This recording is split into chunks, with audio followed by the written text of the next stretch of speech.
Olá, família! Mais um momento do projeto CEA em Casa. Continuamos com a nossa campanha de máscaras. Máscaras de adulto, máscaras de criança. A entrega é aqui no DIS, no nosso Departamento de Integração e Serviço. Contamos com a colaboração de todos. E agora, Cláudia Moreno, com o tema Caracteres da Perfeição.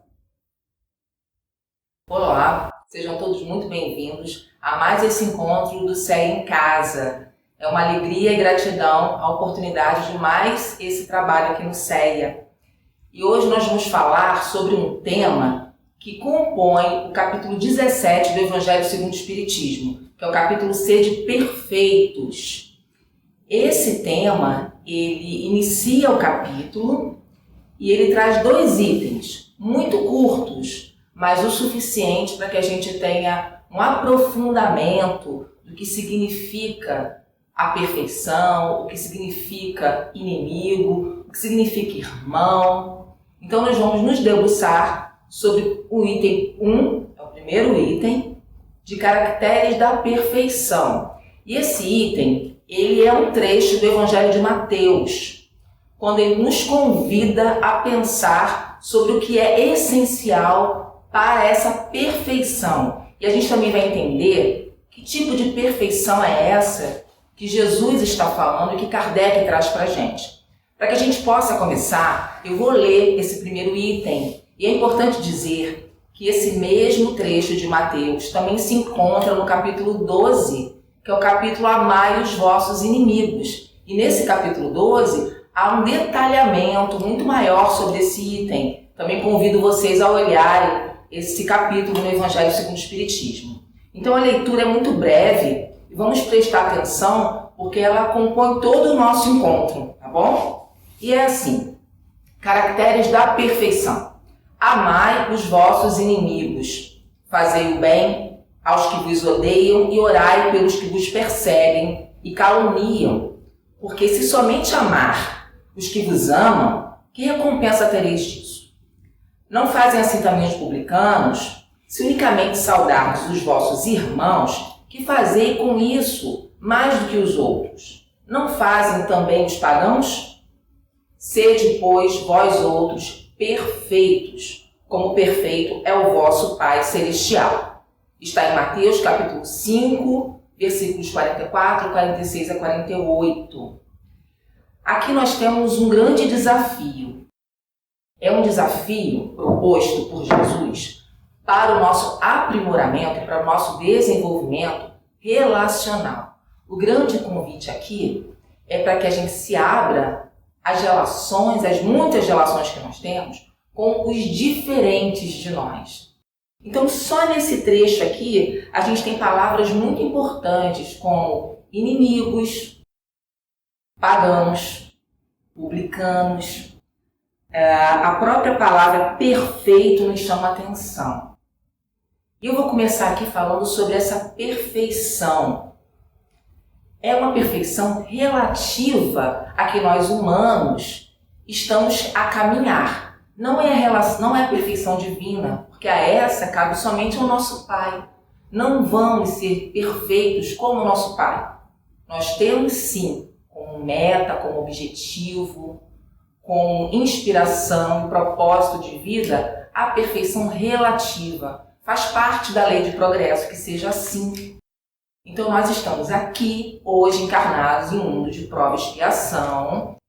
É bom que a gente tenha a aceitação de que somos espíritos imperfeitos, caminhando.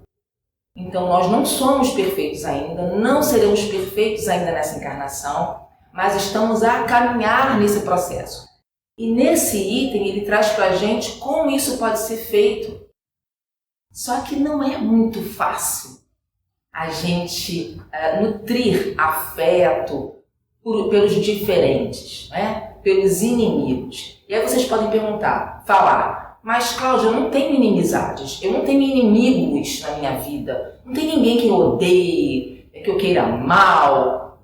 E aí a gente para pensar o seguinte: todas as pessoas, e nós vivemos uma vida de relação, todas as pessoas que nos trazem algum incômodo, alguma dor, algum senão, aquele que não pensa como nós, que não tem valores como os nossos, que tem ideais, que tem ideias diferentes, que tem crenças diferentes, que tem posicionamento diferente de nós. E esse outro, muitas das vezes, está dentro da nossa família, no nosso lar, no nosso grupo de WhatsApp, no nosso trabalho, nos grupos sociais que a gente frequenta, na própria casa espírita, porque não coadunamos dos mesmos valores todos.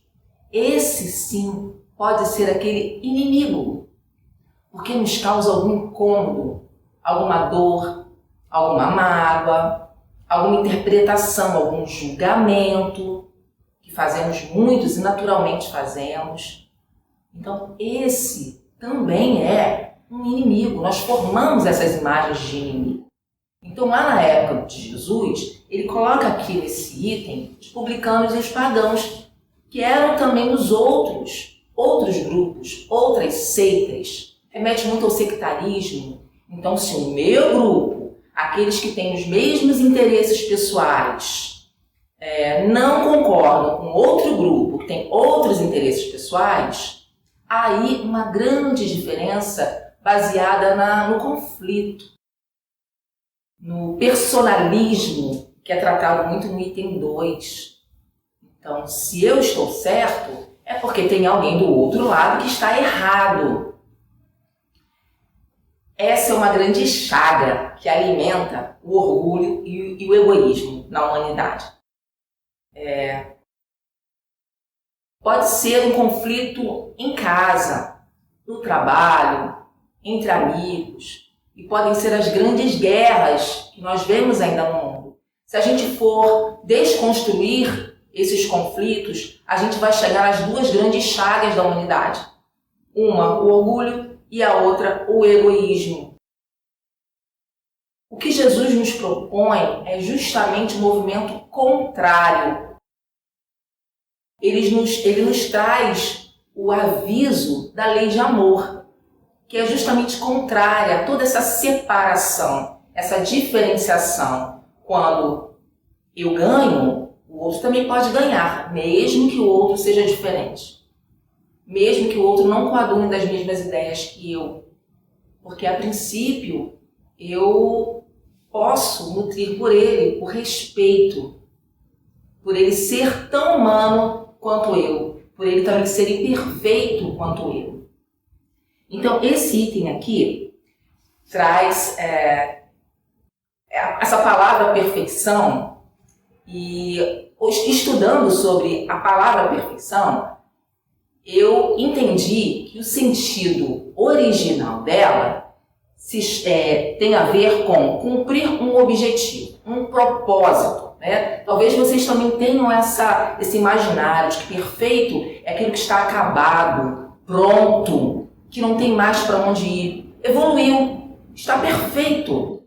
Não é bem assim. O sentido original da palavra perfeição é cumprir o seu objetivo, o seu propósito nessa encarnação. Então eu vou dar um exemplo muito simples. Um copo perfeito, ele serve para quê? Para beber, por exemplo, água.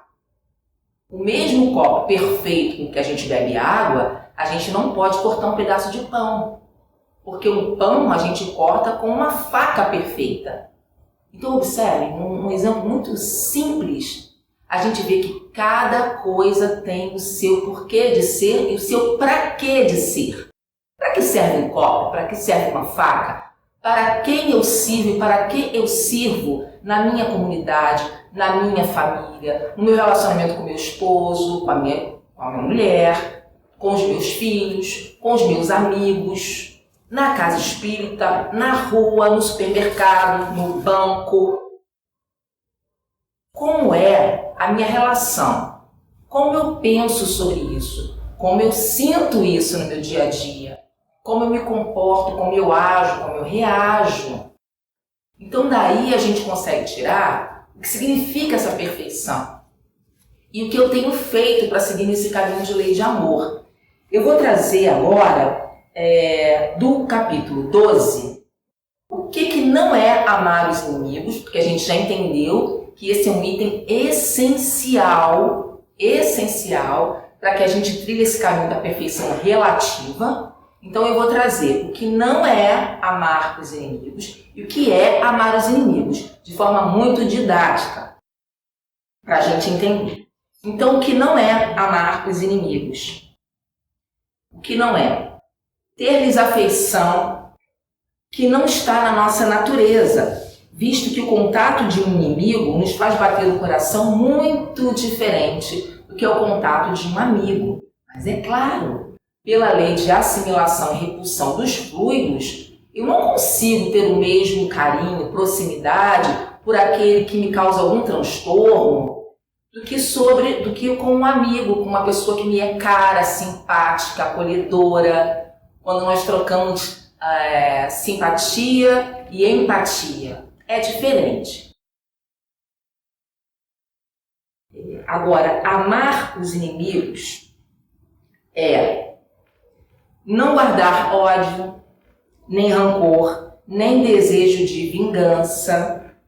É perdoar sem pensamentos ocultos e sem condições. Eu perdoo, mas se ele ficar bem distante de mim. Eu perdoo, mas se ele não entrar mais aqui em casa. Eu perdoo se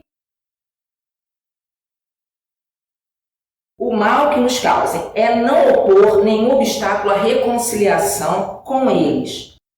Não, eu perdoo, mas eu realmente não quero nem conversar mais. Reconciliar... Não dá. Nessa encarnação não dá. Deixa para a próxima. E o único fluxo de amor que nós, seres humanos, podemos seguir mediante a lei de amor é o fluxo da reconciliação. Tudo o que está apartado, que está excluído, que está esquecido, que está colocado debaixo do tapete, em algum dado momento da nossa vida, nesta ou na próxima, nós vamos seguir o caminho da reconciliação conosco, com o outro e com o Pai. Este é o caminho do fluxo do amor. É como se fosse um rio seguindo para o mar. Então que seja agora, que seja hoje, que a gente não deixe para depois. Esse é um dos itens do amar os inimigos. Vejam que Jesus não está pedindo para a gente para sentar à mesa com aquele que nos causa algum incômodo, alguma dor, mas que a gente faça alguns movimentos que nos liberte e liberte o outro também. Mesmo que o outro não se liberte, mas que nós sejamos aqueles que caminhamos, que damos mais um passo, que vamos para frente, para a vida. E aquele segue, que a gente possa experimentar júbilo. O que é isso? Um prazer, até um bem-estar, em vez de pesar sobre o bem que faça ao outro. Ou seja, se eu percebo que aquele outro teve algum bem, alguma vitória na vida, que eu possa sentir graças a Deus que foi assim, que bom, que cada vez mais siga nesse processo de aperfeiçoamento, né? Ao invés da gente falar, poxa vida, olha só, fulano fez isso comigo e ainda se dá bem. Olha, gente. Olha o nosso caminho, as nossas escolhas. E socorrê-los, apresentando-se, caso se apresente ocasião. Então, se o outro precisar de mim, que eu possa estar apto a ajudá-lo. Seja com palavras, por atos, por tudo aquilo que possa ajudar e não prejudicar. E, finalmente, retribuir sempre o mal com o bem, sem intenção de humilhar. Tá vendo? Você foi tão ruim comigo, mas olha como eu sou boa, como eu sou bom, porque eu estou te fazendo um bem em troca do mal que você me fez. Isso é humilhar, isso é jogar na cara. Então, não é esse o movimento. Percebam como num único trecho, curto, há um profundo ensinamento sobre os nossos movimentos. Isso não está estático aqui no Evangelho. Isso faz parte do nosso dia a dia, da nossa vida. Tudo que está no Evangelho, tudo que está na codificação, nas obras espíritas, são conteúdos, são ensinamentos para a gente trazer para o nosso dia a dia. para a nossa vida prática. Não é para colocar na gaveta, não é para ficar só na nossa cabeça, não é para a gente se encher de conhecimento literário e não trazer na prática para a nossa vida. Eu sempre gosto de dizer que se a gente pegar uma frase do Evangelho, qualquer frase, uma palavra do Evangelho que seja, e começar a refletir sobre ela na nossa vida, a gente já vai ganhar um grande poder de autotransformação. Então, como eu disse lá no início, Jesus nos convida com esse trecho, com esse item e com o capítulo todo, que a gente faça um movimento de reaproximação com os diferentes. Aquelas pessoas que a gente fala assim, isso aí, fulano não presta, porque ele não pensa como eu. São os de má vida, que estão também lá no capítulo Amai os vossos inimigos. Então é sempre o convite para ampliar o nosso conhecimento. A gente pega um trecho e a gente abre para outros conhecimentos para poder trazer ele para a nossa vida.